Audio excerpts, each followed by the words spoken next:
Well, good afternoon, everyone.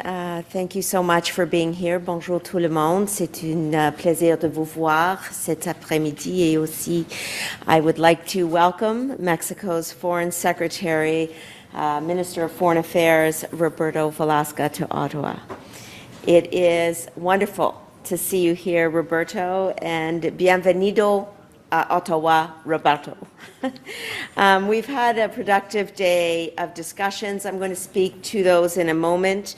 I want to first indicate that my thoughts are with the people of Mexico following the earthquakes, and we're closely monitoring those developments, and our hearts are obviously with the people of Mexico and all of you at this time.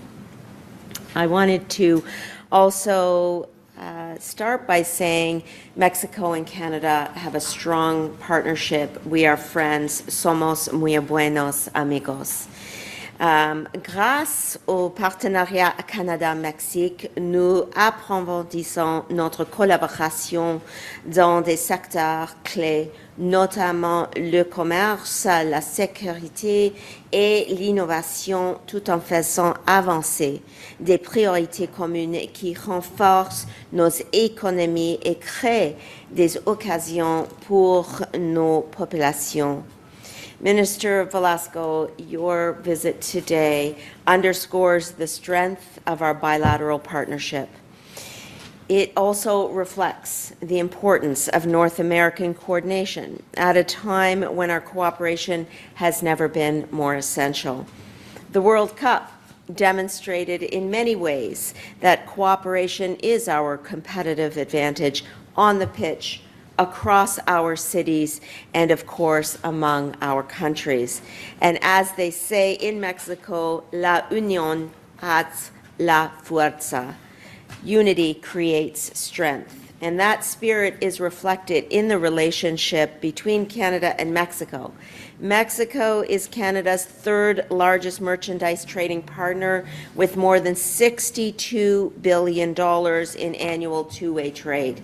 Nos chaînes d'approvisionnement sont profondément intégrées et les entreprises canadiennes et mexicaines travaillent ensemble chaque jour dans des secteurs clés de nos économies. Et aujourd'hui, nous avons déjà discuté des progrès réalisés après près d'un an de mise en œuvre du plan d'action Canada-Mexique et des résultats obtenus. En 2025, le Premier ministre Carney et la présidente Sheinbaum ont fait avancer un vaste programme de collaboration et ont élevé notre relation bilatérale au rang de partenariat stratégique global, a strategic partnership that is global in scope. We are focused now on ensuring that those commitments are transferred into outcomes. And if you remember, Roberto, at the bilateral meeting between President Sheinbaum and Prime Minister Carney, both leaders were specifically focused on ensuring that the timeline is met and that objectives are achieved. So Canada and Mexico have expanded commercial engagement at an unprecedented scale. Recent trade missions generated more than 3,700 business-to-business meetings, over 33 new partnerships, and a flagship $770 million investment by Fresnillo PLC in Canada's mining sector. We strengthened health security cooperation in the lead up to the FIFA World Cup, coordinating on the Ebola outbreak and improving coordination on public health emergencies and priorities. Canada and Mexico have launched the Canada-Mexico Strategic Security Dialogue, strengthening coordination on regional security, transnational crime, and emerging threats. So today I am announcing approximately $12 million in new projects that advance the Canada-Mexico Action Plan. First, we are advancing human security. Canada's contribution to the UN Population Fund's Human Identification Program will strengthen scientific and technical capacity, help reduce the number of unidentified deceased persons, and support families searching for answers. Second, we are strengthening regional security. The Turquesa Île, a $5 million initiative delivered through the UNODC and Interpol with 4 countries, including Mexico, will enhance cooperation against criminal networks involved in human trafficking and migrant smuggling. And finally, on our shared environment, we are expanding Canada's dark vessel detection program to Mexico, backed by an investment of up to $7 million that will help 6 countries use the Canadian satellite technology to detect suspected illegal fishing and safeguard biodiversity in protected marine areas. So that's $12 million focused on 3 initiatives in particular: human security, regional security, and maritime security overall. Ces projets démontre l'ampleur de notre collaboration ayant de la résilience économique et des minéraux critiques à la sécurité humaine, à la protection de l'environnement aussi. It's quite clear that Canada and Mexico share an interest in these areas, in economic security, as well as climate change and environmental security, as North America adapts to heightened uncertainties, including on the trade front. Our economies are deeply integrated, preserving CUSMA, protecting our access to economies around the world, including predictable access to the U.S. market, and strengthening North American supply chains are priorities that we share. And the bottom line is this, that Canada and Mexico are close partners. We are strategic partners, and Mexico is a critical partner for Canada. And that is true economically, strategically, and in the values that we share. La visite d'aujourd'hui renforce ce partenariat et démontre comment le Canada et le Mexique obtiennent des résultats concrets pour nos populations et pour l'ensemble de l'Amérique du Nord. Muchas gracias. Seguimos adelante con un espíritu de cooperación. Merci beaucoup. Roberto, over to you. Muy buenos días. Agradezco a la ministra Anita Anand su cálida bienvenida y su generosa hospitalidad. Es un gusto regresar a Ottawa para continuar el diálogo cercano que distingue la relación entre México y Canadá. Mis mejores deseos a todas y todos en Chiapas y también en Guatemala después de los sismos de esta mañana. And thank you, Anita, for your words on these earthquakes. Madame la ministre, chère Anita, merci de votre accueil chaleureux. Les partenariats entre Mexique et le Canada n'ont jamais été aussi solides et c'est un honneur de les constater ici à Ottawa. This year, our 2 countries celebrate more than 8 decades of diplomatic relations, a partnership built on mutual respect, trust, and the conviction that cooperation delivers better outcomes for our societies. Under the leadership of President Claudia Sheinbaum and Prime Minister Mark Carney, Mexico and Canada have elevated this relationship through a comprehensive strategic partnership. That commitment has been sustained at the highest levels. Prime Minister Mark Carney's visit to Mexico City in September 2025 launched the partnership and its action plan, and Governor General Mary Simon's official visit to Mexico City in January of this year, building on the 2025 Year of the Indigenous Woman, deepened a dialogue grounded in our shared values of prosperity, inclusivity, security, and sustainability.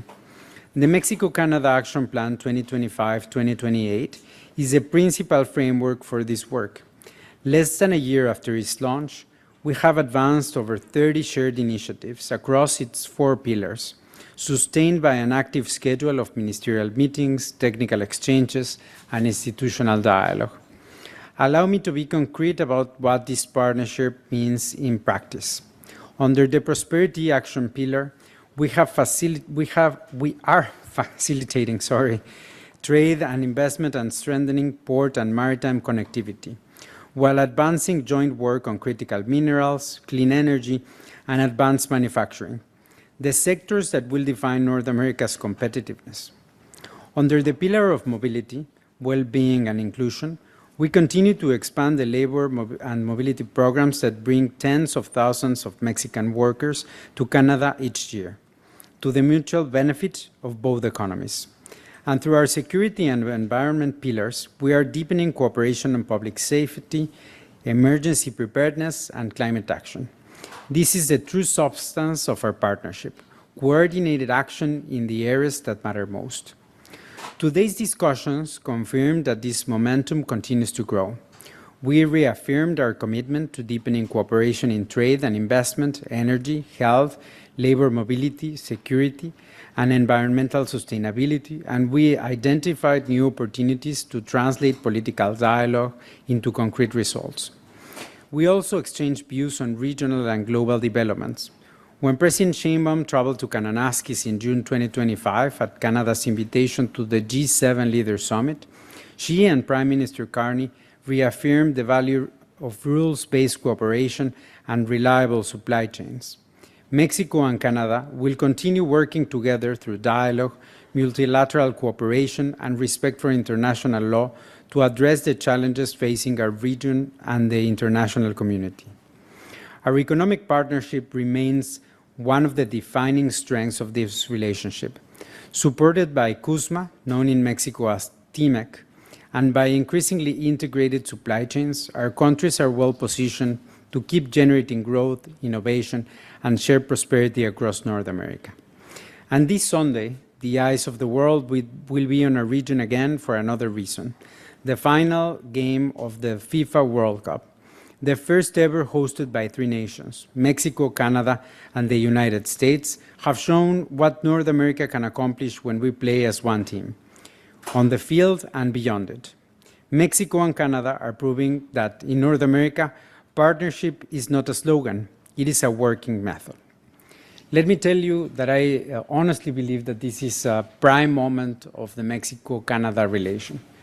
We are working together basically in every possible area, and today we have been working all morning to find new areas where we can collaborate, from maritime connectivity, as the minister already mentioned, to new areas as the detection of dark vessels that are conducting illegal fishing activities.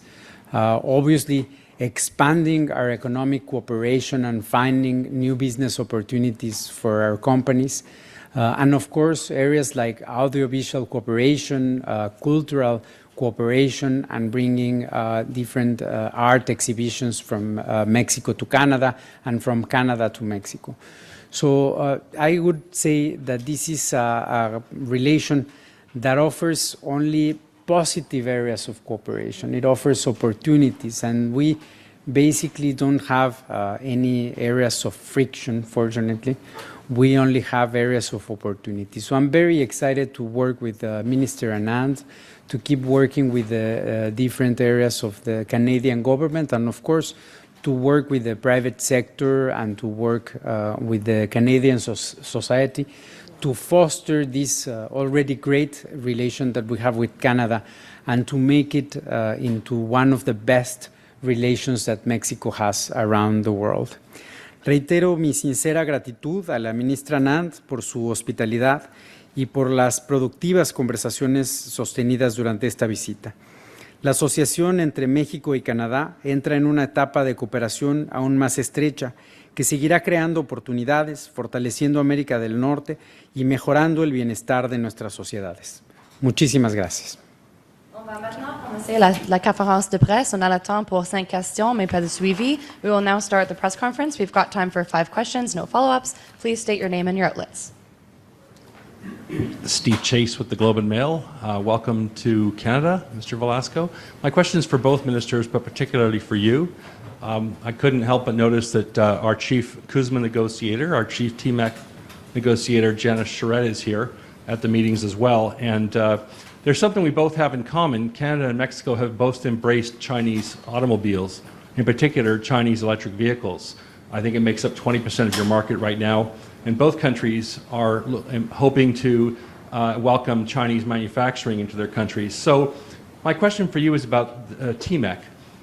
To what extent are Chinese electric vehicles going to be an obstacle to TMEC, to a successful renewal of TMEC? You go ahead. Well, naturally, the car industry is fundamental for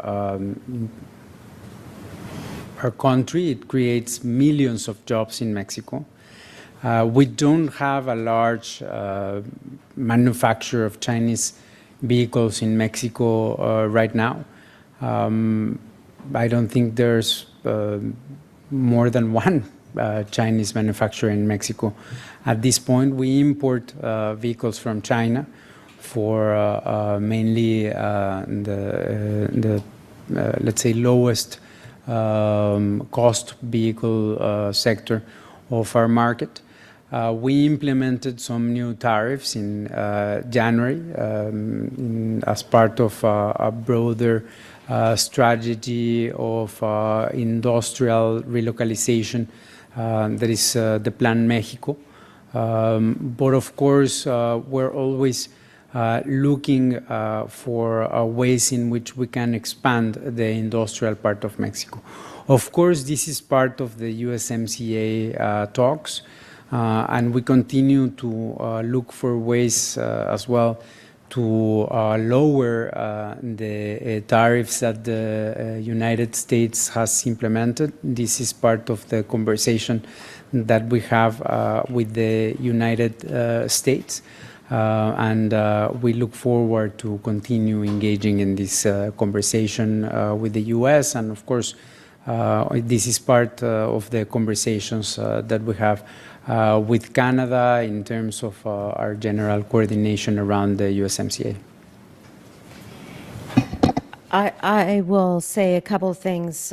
First, on welcoming Janice Charette to the conversation today, of course, and on that note, to underscore that Canada is committed to strengthening and protecting CUSMA, which supports Canadian workers, businesses, and industries, and making sure that we're securing access for Canadian businesses, Canadian workers, Canadians to two of our largest trading partners, and that was part of the conversation that we had today. The CUSMA joint review was an opportunity for Canada, the United States, and Mexico to discuss strengthening North American competitiveness, investment opportunities, and economic security. And on the issue of auto, and in particular Chinese autos, you are aware that we are returning to the 3% production prior to the pandemic level. That's 49,000 Chinese-made vehicles. And the key really is in establishing those lines is that we are cognizant that the relationship, the trading relationship across North America is one of the most integrated in the world, and it supports millions of jobs and billions of dollars in trade. And we're continuing to work together while standing up for Canada's economic interests. Thank you. Good afternoon, Rachel Aiello, CTV News. Thanks for taking our questions. My question is to the Foreign Secretary, but Minister Anand, if you would like to respond after, please do. It appears as if Mexico is much further along in trade talks with the Americans. Is that a fair assessment, and would your country be willing to go it alone and make a bilateral trade deal with the Americans and leave Canada behind? The USMCA is trilateral agreement, and of course I think the three countries agree that that architecture should continue. Each of us has bilateral issues. There are some issues between Mexico and Canada that always need to be looked at within that framework, and it's the same between Mexico and the U.S., and it's the same between Canada and the U.S., and that's natural.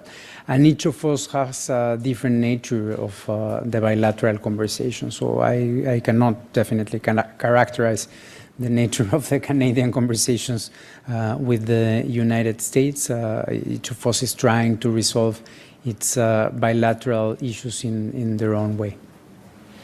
And I'll just agree with that there are substantive points for each country that are being brought to the table. Very difficult to compare the progress on those substantive points as a whole. But the starting point for Canada is very much that with both the United States and Mexico, the trade and investment relationship is fundamentally important, and we are committed to protecting and strengthening those relationships, both bilaterally and trilaterally. And so very much the tenor of our conversation today was how can we constructively engage on the elevation of the economic relationship with Mexico, but also on all facets of the relationship, building upon the action plan that the leaders agreed upon last fall. And I'd like to say that the work is iterative and ongoing. That is, that you've seen already business coordination and connection between our two countries just in the past 8 months alone. Well, that is what you will continue to see. More and more economic and bilateral partnerships, not just at a G2G level, but at a B2B level. And that will occur as the teams are undertaking negotiations on the CUSMA. Toutes les choses en français? OK. Parfait. Mais peut-être je pourrais commencer par mentionner que je suis complètement d'accord avec mon homologue là, que c'est difficile d'avoir une comparaison comme ça sur les négociations maintenant, mais on peut le dire que c'est nécessaire de renforcer nos relations bilatérales en même temps d'avoir les négociations sur le CUSMA. Mais qu'est-ce que ça veut dire? On va voir de plus en plus coordination avec les entreprises, de plus en plus coordination avec les gouvernements et les ministres. C'est pas seulement nous comme ministre des Affaires étrangères, mais chaque ministre dans nos gouvernements vont continuer d'avoir les conversations nécessaires, le dialogue sur la sécurité publique, sur l'immigration, sur l'énergie, sur les minéraux critiques. Donc, c'est une position, un processus avec plusieurs membres de nos gouvernements et aussi nos entreprises. Donc, on va continuer de voir la collaboration là, en même temps de voir le progrès et les négociations avec nos partenaires dans le continent. Hello, Evan Dyer, CBC News. Just looking back to the first Donald Trump term and the talks that led up to the creation of CUSMA-TEMEC, it seemed like there was more public and visible coordination between Canada and Mexico, more talk of a common front approach than we're seeing now. And I'm just wondering, the Americans at the time were very clear they preferred to deal with the two countries separately. Have Canada and Mexico more or less accepted that that's how it has to be? Or do you still see opportunities for a common front approach when negotiating with the United States? You want me to start? No, again, as I said before, there are many issues that their own nature is bilateral. And because of that, we need to work with the United States each to resolve them. Of course, when it's appropriate, we have trilateral conversations, as it has happened, for example, as as soon as July 1st. And whenever it's necessary, we also consult with each other, and that's why I'm here. And there's also excellent communication between our trade teams. But of course, there are many issues with which we need to communicate directly with the United States. Mm-hmm. And I'll just build on that by saying that, my first visit to Mexico was early August 2025, just 2.5 months or so after I was named to this position. And one of the reasons I chose to go to Mexico as one of the first countries to visit was because of the strong relationship, but the need to continue to build strong ties economically and across the board with one of our largest trading partners. I want to stress that this partnership is about trade and investment, but it is also about the people-to-people ties that very much ground the relationship and serve to enhance then the business-to-business ties and the important work that our government is doing. And so back to your question, Evan, we'll keep working on all fronts. We will work hard on the bilateral relationship with Canada and the United States, and we'll also work on the trilateral relationship as being led by Janice Charette, our chief trade negotiator, and Minister LeBlanc. But there is every reason to be positive about the Canada-Mexico relationship, not just in terms of the $12 million that I'm announcing today, but also in terms of the progress that we have made as a government under Prime Minister Carney, including the strong relationship between our two leaders in Mexico and every time that they meet. And we'll continue to build that relationship as is necessary to grow the Canadian economy and, of course, to partner with like-minded countries around the world to double non-U.S. trade over the next 10 years. Hi there, Mackenzie Gray with Global News, hoping to get an answer from both of you. One thing we've seen from Marco Rubio in the past number of days is press from the U.S. government to call what they say dismantling the International Criminal Court. I'm wondering if Canada or Mexico has any intention to leave the court, and if the plan is to maintain membership, do you think that that could be an issue as trade talks go forward as yet another irritant? I'm certainly not going to comment, as I don't do, on the position of other countries on the U.S. position on this issue. But certainly Mexico will continue to participate on all the multilateral bodies that we do.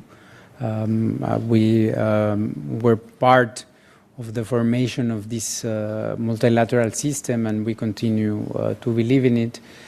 We certainly believe that there are many changes that need to happen around some of these institutions. We even agree in many things with the United States, for example, on reforms that need to be made around the United Nations, for example, on austerity measures that need to be taken to make the system less costly. I think that's something where we see eye to eye with the United States, that we need to put an end to this endless growth in the expenditures of the UN system.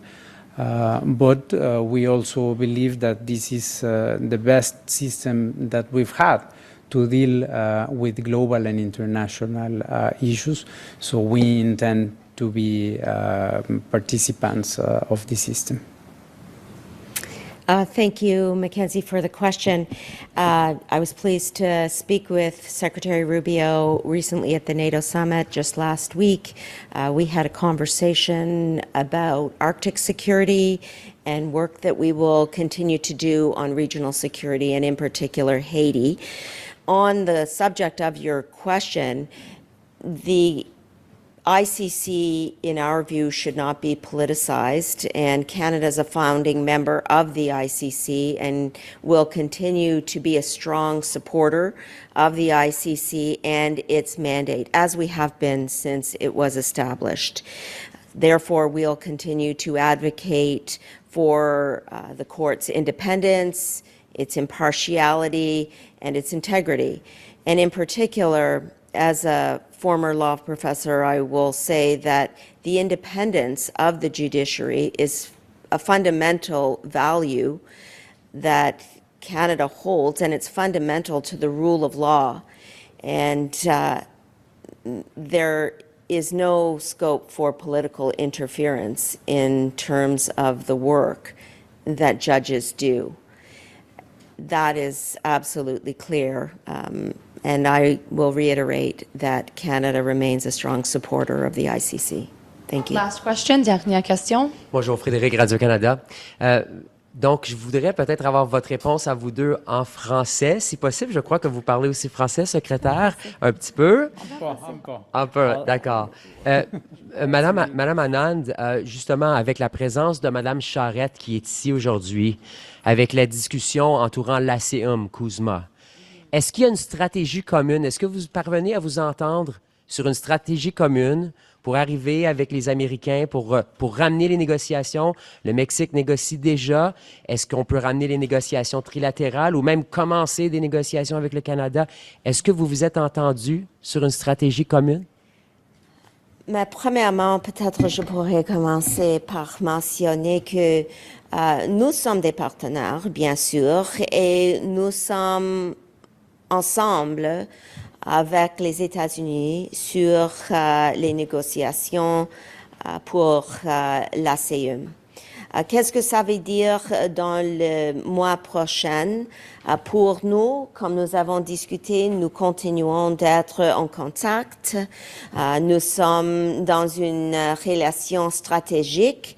Et ça veut dire pas seulement sur l'ACUM, mais aussi sur plusieurs sujets dans nos relations bilatérales.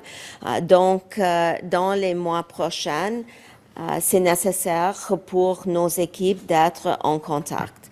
Ça veut dire pas seulement Madame Charette et le ministre Leblanc, mais aussi d'être ensemble sur d'autres domaines sur l'économie. Les relations économiques entre le Canada, les États-Unis et le Mexique est l'une des plus intégrées au monde. Comment est-ce qu'on peut le préserver? Ça, c'est la question et ça, c'est le travail devant nous ensemble. Merci beaucoup pour votre question. I'm going to spare you of too much of my French, but let me tell you that right now, obviously, the priority of this visit is to strengthen the Mexico-Canada relation bilaterally. Always, when it's possible, we coordinate also in the trilateral sphere. But as I mentioned before, there are also issues where we need to engage bilaterally. There are many conversations that are bilateral in their nature. Even within the USMCA, in its original architecture, even in the NAFTA, there were issues that were bilateral. Let me give you an example.